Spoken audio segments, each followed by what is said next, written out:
ମୁଁ ଡକ୍ଟର କାମାକ୍ଷା ପ୍ରସାଦ Panda, president JDA 2025-26 ଏମପିସିସି ଏମସିଏସ୍। ଏବେ 2 ଦିନ ହେଲା ଯୋଉ ମିଡିଆରେ ଯୋଉ ହାଉଲିଂ ହଉଛି କି ପେପର ଲିକ୍ କି ଯୋଉ ବି ଆମର ଏମପିସିସି ନାଁକୁ ଯୋଉ ଡିଫେମ୍ କରାହଉଛି ସେଇ ବିଷୟରେ ଆମେ ଇଏ କରିବାକୁ ଚାହୁଁଛୁ। କାହିଁକି ନା ଆଗରୁ ଆମର ଯେବେ ବି ଓୟୁଏଚଏସ୍ ତରଫରୁ ଆମର ଏଇ ଯୋଉ ଏକ୍ଜାମ ଚାଲିଛି ଯୋଉ ଓୟୁଏଚଏସ୍ ଯାହା ଗାଇଡଲାଇନ ଅନୁସାରେ ଆମର ସେଇଭଳିଆ ଫିକ୍ସିଂ ଯାହା ମେଟାଲ ଡିଟେକ୍ଟର ୟୁଜ ହେଇକି ଯେମିତି ଆମର ଏକ୍ଜାମ ହବା କଥା ସେମିତି ହଉଛି। କିନ୍ତୁ ଆମ ନାଁକୁ ଆମ ଏମପିସିସି ଡିଫେମ୍ କରିବା ପାଇଁ ଆମର ପ୍ରିଭିୟସ ଛାତ୍ର ଜଣେ ଯିଏ ଆମର ଯାହା ନାଁରେ ଆମର କ୍ରିମିନାଲ ଅଫେନ୍ସ ଅଛି ତାକୁ ଏବେ ବି ଏମପିସିସି କ୍ୟାମ୍ପସ ମନା ଅଛି। ତ ସିଏ ଏଇଟା ଜାଣି ଶୁଣିକି ଜଣକୁ ମାନେ ଏମପିସିସି କୁ ଡିଫେମ୍ କରିବା ପାଇଁ ଏଇ ଜିନିଷଟା କରୁଛନ୍ତି। ନାଁଟା ଆପଣ ନିଜେ ତଦନ୍ତ କଲେ ଜାଣିପାରିବେ। କାହିଁକି ନା ବହୁତ ଜିନିଷ ଏବେ ମାନେ ତାଙ୍କରି ନାଁରେ ବି ଏବେ ସବୁ ବହୁତ ଜିନିଷ ହେଇ ଚାଲିଛି ସେଇ ଜିନିଷ। ତ ଆମେ ବି ଜାଣିବାକୁ ପାଇଲୁ କି 24 ତାରିଖରେ ଜୁଲାଇ 24 ତାରିଖରେ ଗୋଟେ ଇମେଲ ଟିକେ ପଠେଇଥିଲେ ଆଉ ଯୋଉଟା ଆମେ ବାହାର କରିବାରୁ ତାଙ୍କରି ନାଁ ହିଁ ଆସୁଛି। ତେଣୁକରି ଆପଣ ବି ସେଇଟା ଆପଣ ସେଇଟା ତଦନ୍ତ କଲେ ଆପଣ ନିଜେ ଜାଣିପାରିବେ।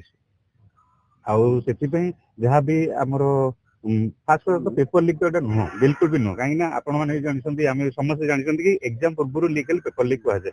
ଆଉ ଯାହାବି ସେ ବି ଯୋଉ ଜିନିଷ ବି ସେ କହୁଛନ୍ତି କି ନାଇଁ ଆମର ମାନେ ପେପର ଲିକ୍ ହଉଛି, ଯୋଉଟା ଆମର ଗଭର୍ଣ୍ଣମେଣ୍ଟ କୁ ହଉ କି ଯାହାକୁ ବି କି ଆମ ଏମପିସି କୁ ଡିଫେଣ୍ଡ କରିବାକୁ ହଉଛି, ସେଟାକୁ ଆମେ ଦୃଢ ଉପରେ ନିନ୍ଦା କରୁଛୁ ସେ ଜିନିଷ।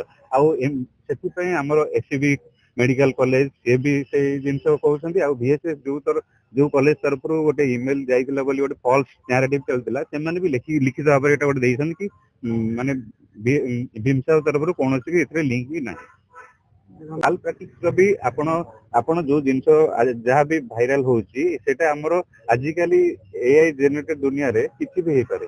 ଆପଣ ସେଟା ଯେତେବେଳେ ଅଥେଣ୍ଟିକେସନ ଭିତରେ ସେଟା ଜାଣିପାରିବେ ସେଟା ବି ମାନେ ଫେକ୍। କାହିଁକି ନା ସେ ଯୋଉ ଫଟୋ ବି ଆସିଛି ସେଥିରେ କୌଣସି ଆମର ଆମର ଡେଟ୍ ନାହିଁ, କିଛି ବି ମେନସନ ନାହିଁ। ଆଉ ସିଏ ସେଟା ଏଆଇ ଜେନେରେଟେଡ କରି ଏଇଟା ଆମ କଲେଜ ନାଁକୁ ଡିଫେମ୍ କରିବାକୁ ଚାହୁଁଛି। କାହିଁକି ନା ଆପଣ ବି ନିଜେ ଜାଣିଥିବେ ଏବେ କିଛି ଦିନ ତଳେ ତାଙ୍କୁ ଏମପିସିସି ଆସିବାକୁ ମନା ବି କରାଯାଇଥିଲା। ତ ତେଣୁକରି ଏତେ ତାଙ୍କୁ ଇଏ ହେଇଛି, ତ ସେଥିପାଇଁ ସେ ଏଇ ଜିନିଷଟା ରିଭେଞ୍ଜ କରିବା ପାଇଁ ଏଇ ଜିନିଷ ସବୁ କରୁଛନ୍ତି। ଓବିଅସଲି ଆମେ ଚାହିଁବୁ ଆପଣ ମାନେ ବି ସବୁ ଜାଣିଛନ୍ତି ଆମେ ଏଠି ପିଜି ଡକ୍ଟର୍ସ ମାନେ କେତେ ମାନେ ଗୋଟେ ଏମପିସିସି ମେଡିକାଲ କଲେଜର ବ୍ୟାକବୋନ କହିବାକୁ ଗଲେ ପିଜି ଷ୍ଟୁଡେଣ୍ଟ। ତ ଆମେ ତାର ଫାଇନାଲ ଏକ୍ଜାମ ଦଉଛୁ, ଆମେ ବହୁତ ପରିଶ୍ରମ କରୁଛୁ। ଆପଣ ମାନେ ବି ଆମ ପାଖକୁ ଆସନ୍ତି, ଆମେ ବି ଆପଣ ମାନଙ୍କୁ ଯୋଉ ଭଳିଆ ରେସପେକ୍ଟ ଦଉ ଆପଣ ବି ସେଇଭଳିଆ ରେସପେକ୍ଟ ଦିଅନ୍ତି। ଆମେ ସବୁବେଳେ ବି ଯେତେ ସବୁ କଷ୍ଟ କରିକି ଏତେ ଜିନିଷ କଲା ପରେ ଯଦି ଆମ ଭିତରେ ଏତେ ଗୋଟେ ଡିଫେମେସନ ଆସିବ, ଯୋଉଟା ଏମପିସିସି କଲେଜ ନାଁରେ ଏତେ ବହୁତ ଖରାପ ଜିନିଷ, ତ ସେଇଟାକୁ ଆମେ ଦୃଢ ନିନ୍ଦା କରୁଛୁ। ଆଉ ସେଥିପାଇଁ ଆମ କଲେଜ ଯୋଉ ଇନକ୍ୱାରି ଟିମ୍ ଗଠନ କରିଛି ତାକୁ ବି ଆମେ ପୁରା 100% ସପୋର୍ଟ କରିବୁ ତାକୁ।